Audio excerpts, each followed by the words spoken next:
এইবারের গন্তব্যটা ছিল আমাদের জন্য একদম নতুন।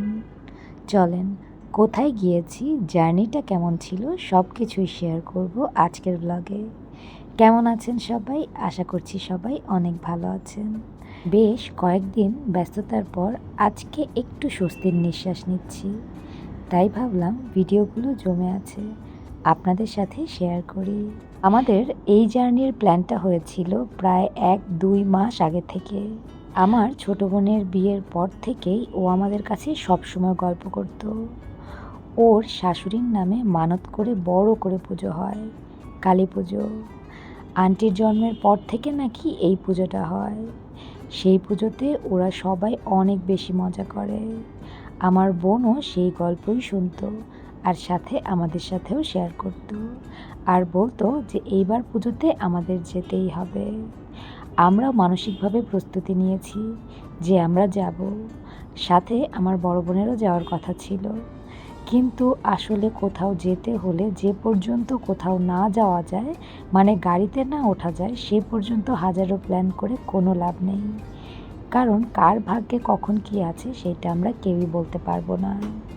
আমার বড় বোনের অসুচ পড়ে গেল, ও আর যেতেই পারলো না। আর আমরাও অনেক বাধা পেরিয়ে গিয়েছি। আমার দাদা হসপিটালাইজড ছিল, আমরা ওকে রেখে যেতে পারবো কিনা সেই নিয়ে অনেক কনফিউশন ছিল।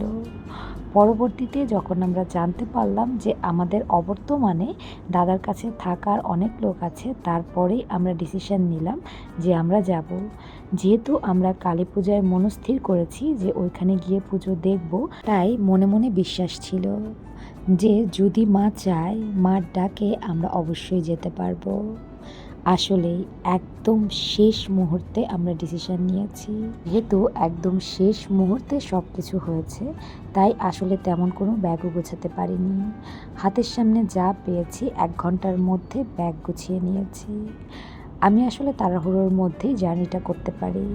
এর আগেও আপনারা দেখেছেন 10 মিনিটের ডিসিশনে আমি টাঙ্গাইল চলে গিয়েছিলাম। এইবার আসলে প্রোগ্রামে যাচ্ছি, তাই প্রস্তুতিটা আরেকটু ভালো হলে হয়তো ভালো হতো।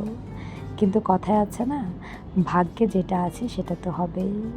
টিকিটটা আগে থেকে বুকিং করা ছিল, কিন্তু আমরা এইবার যেহেতু প্রথমবার যাচ্ছি, আমাদের নতুন একটা অভিজ্ঞতা হয়েছে।